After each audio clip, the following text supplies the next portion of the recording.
Consumers have been skittish since the financial crisis began, but the sluggish economy and sky-high unemployment nearing 10% in the United States may be only part of the problem.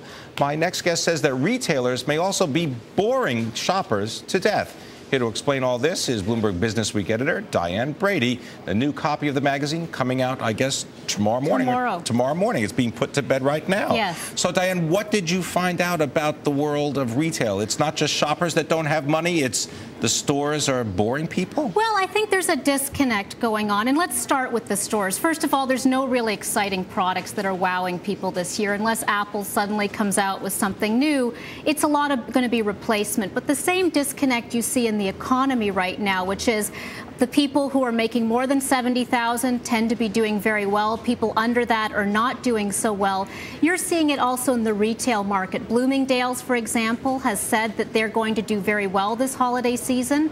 Walmart is much more pessimistic. But I think the issue in terms of what the retailers are doing is they're just not exciting people right now. You talk to retail analysts, they sort of foresee a ho-hum season in terms of actual new products. They see some volume, but everybody's expecting an improvement on last year, mainly because last year was so bad. All right, if last year was so bad, are there any things that the stores have tried to push that have not been successful with customers? I mean, whether it be apparel or electronics, I thought that, high definition or indeed 3D televisions were going to be the item this Christmas holiday shopping season. Electronics is always a hot item, and there's always a new generation of 14-year-olds that are pulling on your shirt to get the hottest thing. But I think, really what's happening is we're seeing one thing they've learned from last year is they're moving their holiday displays later. In a sign of desperation, last year what we saw was the minute you were basically putting your bikini away, all of a sudden the Santa suits are coming out and the Christmas music.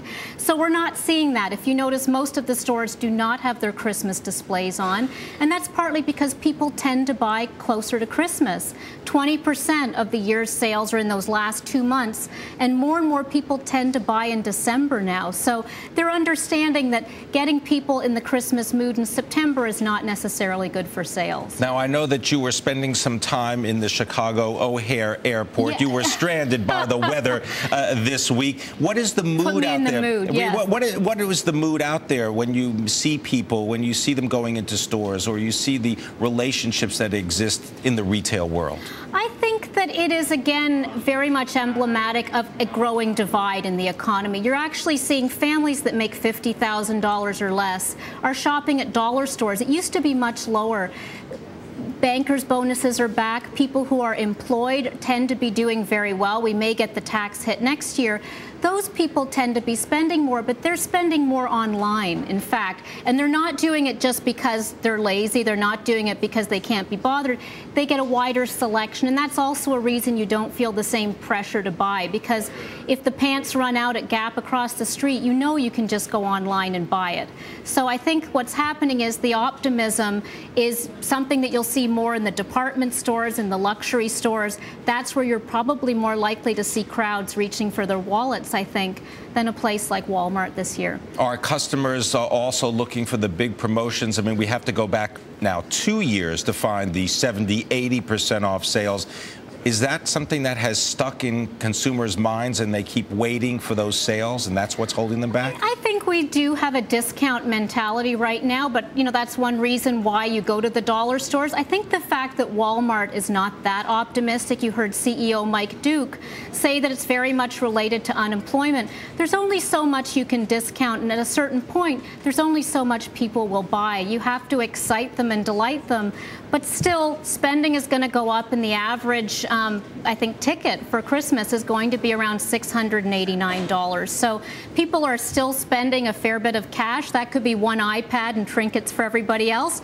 Or it could be that at least we're spending a little more this year, probably about 1 percentage point, but still it's better than it was in 2010. 2010, 2009. 2009. Do you have anything on? Do you have anything on your eye that you're looking for this holiday season? I do not own an iPad. I have huge gaps that people can fill. But no, I have kids, so that tends to be where most of the goods flow. And what do they want this season? Do they want clothes? Do they want gadgets? My kids are young, so they tend to like Lego. They tend to want gadgets, but I tend to be the gatekeeper on that, and chances are the gadgets they want, they won't get. They're going to have to write extra letters to Santa, I would imagine. Or at least hit puberty before they get that stuff. What about inventory levels? Because we also know that a lot of stores have done a lot of technology work to make sure that the inventories are pared to the bone. They don't want to be left with anything on the shelf. Which has been a problem in previous years. And in fact, you know, they had the inventory so slim that some of the hot items, essentially, they weren't able to stock. So I think we'll see more inventory than we have in previous years because retailers are a bit more optimistic, but the reality is that they do try to do this just in time. Sometimes they get caught short, but nobody wants to have the massive discounting that we saw the first year after the financial crisis hit. Do you think that this is going to ripple through the supply chain if we don't have a great Christmas holiday shopping season? It's going to affect factories? I think it will. I think people are being pretty measured. You know, they're seeing maybe 2%, 3% up from last year, which was a pretty miserable year. I think what you're really going to see is online sales. That's going to grow double digit, and that will continue, and that is people shopping around. I want to thank you very much, as always, Diane Thank Brady. you. Lovely to have you with us from Bloomberg Businessweek.